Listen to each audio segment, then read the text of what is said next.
Salut Geneviève! Salut Matt, comment ça va? Ça va super bien, toi? Oui, ça va bien. On est vraiment content de vous voir aujourd'hui. Ouais. On ne peut pas venir au musée, mais on a décidé de vous inviter à venir au musée à travers votre écran aujourd'hui. Ouais, donc aujourd'hui, on va vous proposer un atelier où on va faire une guirlande avec des bulles du temps des fêtes. Donc, le concept est vraiment intéressant, vous allez voir. L'idée, c'est qu'on va faire un collectif avec tout ça. On va entrer dans les détails dans quelques instants. J'aimerais ça que tu nous parles de l'inspiration du projet, Geneviève. Bien, tout d'abord, je me suis dit, je vais essayer de faire un projet qui va faire en sorte qu'on va pouvoir être ensemble, même si on est tous séparés à la maison. Ouais. Et puis, en visitant le musée, je suis venue la semaine passée, j'ai vu une œuvre qui a vraiment capté mon attention. C'est une œuvre de Jean-Michel Ottoniel, un artiste contemporain français, qui a une œuvre monumentale au musée. Mathieu, tu te souviens? Par monumentale, tu veux dire très grande? Là? Énorme. Oui. C'est une œuvre qui est dans notre nouveau pavillon, le pavillon de la paix au musée. Elle est suspendue. Puis j'aimerais ça justement que tu nous parles de la technique parce que je sais qu'il y a beaucoup de visiteurs qui la connaissent puis se posent beaucoup de questions au sujet de cette œuvre. En fait, c'est une énorme sculpture de verre soufflé. Puis Jean-Michel Ottoniel a travaillé les bulles de façon individuelle. Et chaque bulle est unique. Chaque couleur est unique. Et puis, ça vient créer vraiment ça ressemble un peu à une guirlande, si on veut. C'est du verre soufflé, c'est super fragile. Oui, et ça brille, mais c'est surtout que quand on se place d'un certain angle, on voit le dessin d'une pivoine. Le titre de l'œuvre, c'est Nœud pivoine. Alors, ça m'a vraiment inspiré à créer quelque chose, justement, de brillant, mais surtout d'unique. Ouais. Donc, je vais vous montrer 3 techniques aujourd'hui. Des techniques simples qu'on est capable de faire avec les matériaux qu'on a à la maison. Donc, la première, très simple, feutre sur carton avec un petit peu d'eau pour faire le look aquarelle. On va aussi utiliser le Tetra Pak. Je vais expliquer tantôt, c'est quoi un Tetra Pak? Un peu plus abstrait avec de la peinture. Et la troisième façon de faire avec du collage, avec des images qui nous représentent ou qu'on aime. Un grand classique. Donc, c'est 3 projets en un qui sont simples à faire à la maison. La première étape, évidemment, ça va être de faire comme nous, de vous installer, trouver un endroit à la maison où vous êtes confortable, trouver les matériaux, peut-être mettre de la musique, s'amener une petite collation. Un petit chocolat chaud, peut-être. C'est important d'avoir de la nourriture pas trop loin aussi. Mais l'important, c'est d'avoir un bel espace pour être créatif. Moi, j'aime bien utiliser mes retailles que j'ai à la maison parce que j'aime pas gaspiller. Alors, je vais vous montrer un peu comment on peut faire pour utiliser au maximum nos matériaux. Je vais tout d'abord utiliser, pour créer ma bulle, je vais utiliser un objet circulaire. Ça peut être un verre, un pot, n'importe quoi, de différentes grandeurs. On peut vraiment jouer avec ça. Et je vais tout d'abord tracer. Je peux le faire au crayon à mine aussi, ça s'efface bien après. Donc, je vais tracer les bulles. Comme là, je pourrais prendre mon pot d'eau ici. Donc, les formats n'ont pas d'importance. On peut y aller tout petit, tout grand. C'est vraiment amusant de jouer avec les échelles. OK. Et la première étape, comme j'ai dit, je vais utiliser les marqueurs à l'eau. Pourquoi à l'eau? Parce que je vais pouvoir venir diluer les couleurs avec de l'eau et un pinceau. Ça va faire un peu un effet d'aquarelle. Donc, tiens, je vais commencer par illustrer une petite maison que j'ai découverte dans la forêt, près de chez mes parents. Parce que cette année, je ne peux pas aller voir mes parents. Je suis un peu déçue. Donc, je vais essayer de dessiner quelque chose qui fait en sorte qui me fait penser à eux, finalement. Donc, je peux aussi dépasser du cadre. Pourquoi? Parce que ça me permet une certaine gestualité. C'est pas grave si je dépasse parce que je vais la découper après. Puis ça me permet aussi d'avoir peut-être un style dans... Ça coupe pas ton élan. Je te vois, tu dépasses, ça te permet de faire des belles lignes fluides. Hein? C'est ça, en fond. Exactement. Puis aussi des mélanges de couleurs parce que c'est très intéressant de mélanger les crayons feutres, les teintes, les tonalités. Ça va vraiment venir me créer une certaine magie visuelle. Vous allez le voir en le faisant. Donc, bon, là, je le fais rapidement, bien sûr. On prend notre temps. Je vais laisser ça blanc un peu pour pouvoir rajouter d'autres choses. Vous allez voir avec l'eau. Bien, si c'est un paysage d'hiver, il va y avoir de la neige. J'espère. Ça serait bien. Blanche.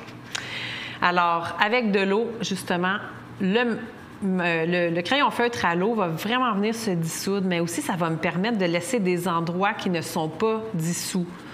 Ça va vraiment créer un contraste entre le net et le flou. Et je vais pouvoir jouer avec des effets aussi, par exemple, un effet d'éclaboussure. Vous allez voir, là, je vais vous montrer d'un peu plus près. Quand ça va sécher, ça va être vraiment beau, mais ça commence déjà à apparaître. Ça va me faire des espèces de taches comme ça, vous voyez? Wow. Une texture plus pâle. C'est vraiment magnifique. Vous voyez ici, par exemple, j'ai joué avec vraiment un contraste où j'ai mis de l'eau où j'en ai pas mis. C'est vraiment magnifique. Je pourrais dessiner par-dessus ou bon...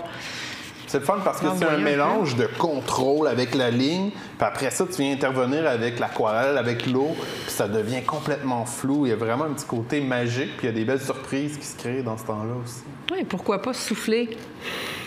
Tu sais, on peut vraiment jouer. En fait, c'est ça l'idée, c'est de jouer, n'est-ce pas?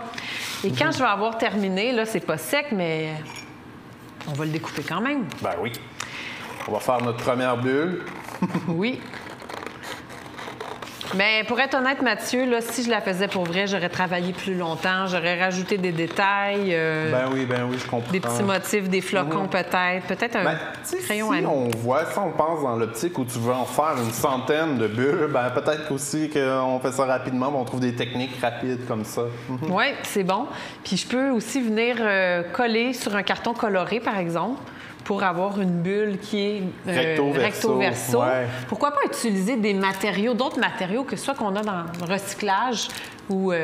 c'est une vraie petite boîte à trésor, notre recyclage. Quand on fait des activités comme ça, on peut découvrir plein de matériaux auxquels on n'aurait jamais imaginé trouver une nouvelle fonction puis créer avec ça. Ouais. Oui, exactement. Moi, je prône ça. Deuxième chose qu'on va faire, Mathieu, c'est là où tu vas nous parler du Tetra Pak. Ah oui, qu'est-ce que c'est? Parlons-en.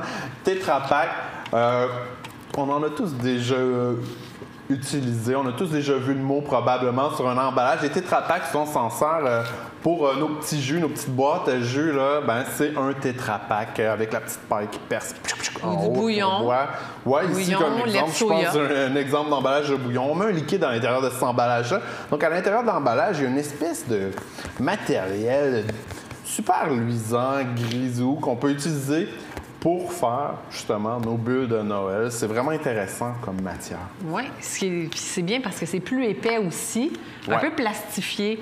Et là, je vais aller jouer un peu avec de la peinture. J'ai de la peinture en pain, de la gouache, j'ai de la peinture liquide. Si j'utilise la peinture gouache liquide, je vais la frotter longtemps pour que ma couleur soit vraiment dense. Je trouve ça plus beau, ça fait brillant. Que ça soit une couleur riche, là, intense. Oui. Ça. Donc là, cette fois-ci, je vais y aller de façon plus abstraite. Donc vraiment plus aller jouer avec les couleurs, aller jouer avec peut-être les mélanges de couleurs aussi. Pourquoi pas les tonalités. Là, tu n'essayes pas de me faire un camion de pompier ou la tour Eiffel. Tu essaies d'aller juste de jouer avec les couleurs puis les formes. Hein, exactement. Okay. Même, je vais mélanger, liquide et sec. Je veux dire gouache en pain et gouache liquide. Vous allez voir, ça va bien se mélanger. Mais ce qui est intéressant dans cette étape-là aussi, c'est qu'on peut rajouter un petit peu de la technique de l'impression. Oui. Avec un deuxième. Le sandwich, hein? La sandwich, un classique. Pourquoi? Vous allez voir, les motifs que ça va créer sont magnifiques. Ça vient vraiment créer un motif d'arbre, de veine ou de corail. Oui, on dirait des feuilles d'une espèce de plante exotique. C'est super beau. Mais ce que j'aime aussi avec ça, c'est que je peux vraiment m'amuser longtemps. Donc, je pourrais venir créer des mélanges de couleurs en réimprimant plusieurs fois, vraiment en jouant avec ça. Donc, j'avoue qu'on peut passer des heures vraiment captivantes. Ouais. L'important, là, éventuellement, il faut laisser sécher avant de faire la prochaine étape. Des fois, les gens essaient de manipuler leur bulle, puis ils s'en mettent partout sur les doigts, puis là, ça fait des gaffes. Laisser sécher, ça prend 15 minutes environ, Geneviève? Oui, 15-20 minutes à peu près. Je le laisse sécher pour le moment. Je n'y touche plus, mais quand ça va être sec, je vais pouvoir les coller, comme vous pouvez voir ici mon exemple. Donc, je les ai collés recto-verso. Puis aussi, quand ça a été sec, j'ai pu gratter des parties. J'ai pu aussi tracer... j'avais vu une forme qui est ressortie, un petit oiseau. Donc, je peux vraiment jouer aussi à trouver des formes que je vois dans l'abstraction. Mettre un carton d'une autre couleur, pourquoi pas. Troisième chose que je vais faire, c'est le collage. Donc, avec le collage, dans le fond, ce que je vais faire, c'est que je vais utiliser... Moi, j'aime bien découper mon carton au départ. Comme ça me donne un peu un canevas. Et je vais aller découper des formes dans du papier, des retailles, des feuilles du magazine, des magazines que j'aime, des images. Donc, moi, j'aime bien collecter. Je sais pas pour toi, Mathieu, moi, j'aime collecter les images. Ça peut être des vieilles photos, puis après ça, les utiliser pour faire des assemblages intéressants. Là, comme j'en ai déjà découpé à l'avance, vous voyez, comme ici, j'ai déjà découpé le petit oiseau. Je pourrais, encore une fois, mettre un paysage que j'aime, quelque chose qui me représente, finalement. Mettre des éléments d'abstraction avec du collage, pourquoi pas. Je peux même faire sortir des parties de mon image du cadre. Ouais, ça, c'est très bien. En fait, ça permet de sortir du cadre et de donner plus d'informations. C'est vraiment intéressant. Oui, ça bonifie la composition, finalement. Peut-être que ça va faire ressortir un élément de la guirlande. Donc, quand j'ai terminé, qu'est-ce que je fais? Je l'ai... on en a parlé tout à l'heure. Hein, on avait mis sur place là, le projet. Donc, je peux demander à ma famille de participer. Ouais, l'idée, c'est que c'est un collectif. Donc, les bulles, notre guirlande n'aura pas seulement nos bulles. Est-ce que tu veux tenir le bout de la guirlande ici, s'il te plaît?